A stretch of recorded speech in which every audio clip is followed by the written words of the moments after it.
Avant de commencer notre prière, prenons un moment pour écouter la parole de Dieu. Ensuite, nous prierons ensemble, unis dans la foi et la confiance.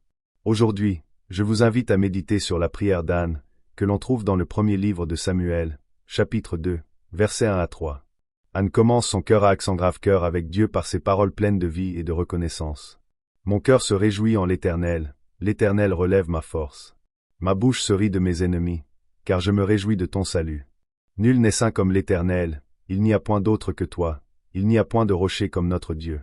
Cessez de parler avec tant d'orgueil, que l'arrogance ne sorte plus de votre bouche, car l'Éternel est un Dieu qui sait, et par lui sont pesées toutes les actions.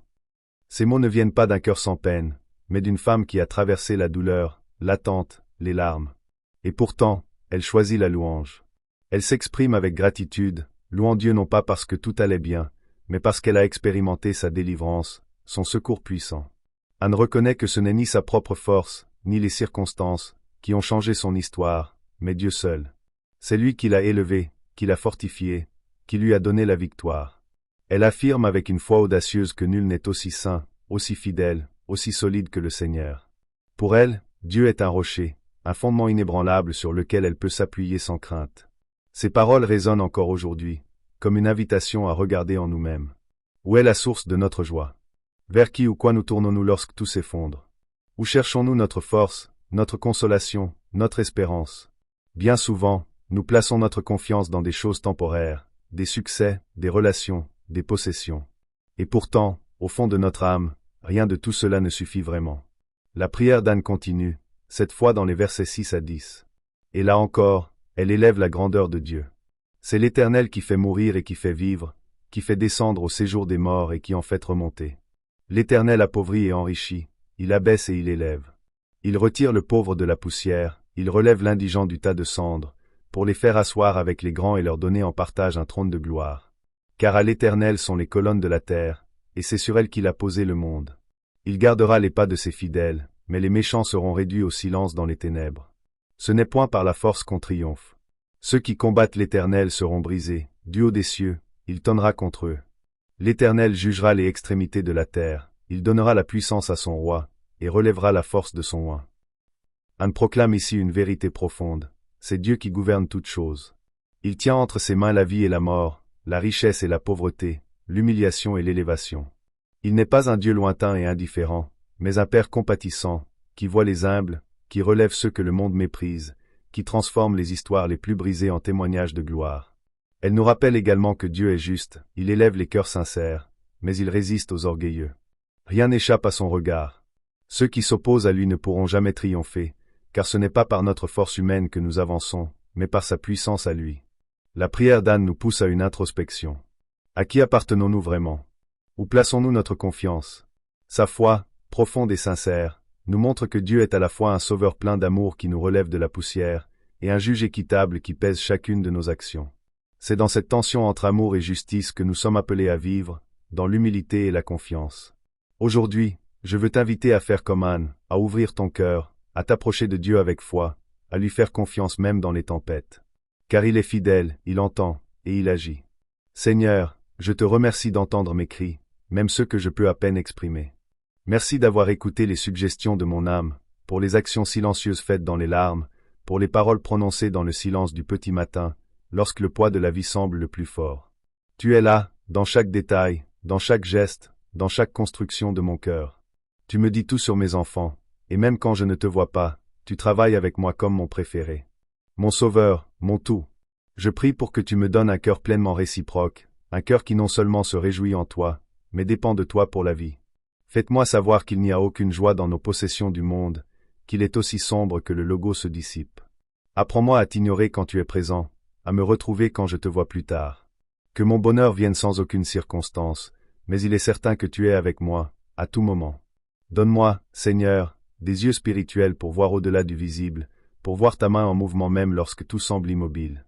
Apprends-moi à faire confiance à l'invisible, à me reposer sur tes promesses, à faire en sorte que chaque larme enregistre des sentiments d'espoir qui jailliront en temps voulu. S'il vous plaît, ne désespérez pas si vous n'avez pas de réponse à aucun moment, mais continuez à avoir espoir comme vous le faites, même si votre timing est toujours parfait. Seigneur, il y a tant de batailles auxquelles je suis confronté, certaines sont visibles, d'autres se déroulent en moi, en silence. Il y a des jours où la peur tente de prendre le dessus, où mon âme se sent abattue et où l'espoir semble lointain. Mais c'est en ces jours-là que je choisis de me tourner vers toi. Je choisis de déclarer que tu es plus grand que mes problèmes, plus fort que mes ennemis et plus puissant que n'importe quelle tempête. Tu es le Dieu qui ferme la gueule des lions, qui apaise la mer par une parole, qui fait arrêter le soleil dans le ciel et qui ressuscite les morts. Tu es le même hier, aujourd'hui et pour toujours. Et donc, même face à l'impossible, je choisis de faire confiance. Même quand tout me crie d'abandonner, je m'accroche à ta fidélité. Parce que tu es mon Père, mon protecteur, mon ami fidèle. Quand je me sens faible, Seigneur, rappelle-moi que c'est dans la faiblesse que ta puissance s'accomplit. Quand je manque de force pour prier, apprends-moi à simplement rester silencieux en ta présence, sachant que même mon silence est entendu par toi. Quand les larmes sont nombreuses, transforme chacune d'elles en fondement de ma foi. Et quand la joie reviendra, que je n'oublie jamais qui était avec moi dans les vallées. Seigneur Jésus, que ma vie soit un témoignage vivant de ta grâce. Que même dans la douleur, je puisse dire, Dieu était avec moi. Que même dans les luttes, je puisse déclarer, c'est le Seigneur qui m'a soutenu. Que ma bouche soit remplie de louanges et mon cœur déborde de gratitude, car tu es digne de toute adoration. Je te donne, Père, chaque pensée anxieuse, chaque poids que je porte, chaque rêve qui semble endormi. Prends tout en main. Renouvelle-moi de l'intérieur, donne-moi la paix que le monde ne comprend pas et la force qui vient d'en haut. Marche avec moi, mon Seigneur, et guide mes pas, car je ne sais pas vivre seul. Et à la fin de chaque journée, lorsque je m'allonge, que mon cœur repose en toi, sachant que je suis en sécurité dans tes bras. Que ta présence soit mon abri, et ta fidélité mon bouclier. Amen. Je termine cette prière en invoquant le nom puissant et précieux de Jésus-Christ, le seul nom par lequel nous sommes sauvés, guéris et restaurés. Seigneur, que chaque mot prononcé ici s'élève comme un doux parfum devant ton trône, et que ton esprit vienne sceller cette prière dans le cœur de chacun de tes enfants. Amen. Si cette prière a parlé à ton cœur, si tu as senti la présence de Dieu toucher ton âme d'une manière particulière, alors je t'invite à écrire « Amen » dans les commentaires, comme un acte de foi, un signe que tu crois et que tu reçois ce que Dieu a préparé pour ta vie. Ce simple mot peut être une déclaration de confiance, une porte ouverte à la bénédiction. Je prie sincèrement pour que toutes les bénédictions contenues dans cette prière se manifestent maintenant dans ta vie, dans ta maison, dans tes pensées, dans ton cœur, au nom glorieux de Jésus-Christ. Que la guérison, la paix, la provision divine et la force spirituelle t'accompagnent dès cet instant. Et si tu traverses un moment difficile, si tu as besoin d'une prière spéciale, n'hésite pas à nous le dire dans les commentaires. Ce serait pour nous un véritable honneur de prier pour toi, de te présenter devant le Seigneur, de te soutenir dans la foi comme une famille spirituelle unie par l'amour de Christ. Que la grâce infinie et la paix profonde de notre Seigneur et Sauveur Jésus-Christ soient sur toi, aujourd'hui et pour toujours. Que son regard t'enveloppe, que sa main te soutienne, et que sa voix te guide dans chaque décision de ta vie. Terminons par la prière du Père et la nôtre. Notre Père qui es aux cieux, que ton nom soit sanctifié. Ton royaume vienne. Que ta volonté soit faite, sur la terre comme au ciel. Donne-nous aujourd'hui notre pain quotidien. Pardonne-nous nos offenses, tout comme nous pardonnons à ceux qui nous ont offensés. Je ne nous ai pas induits en tentation, mais délivre-nous du mal. Amen. Amen et que Dieu bénisse abondamment.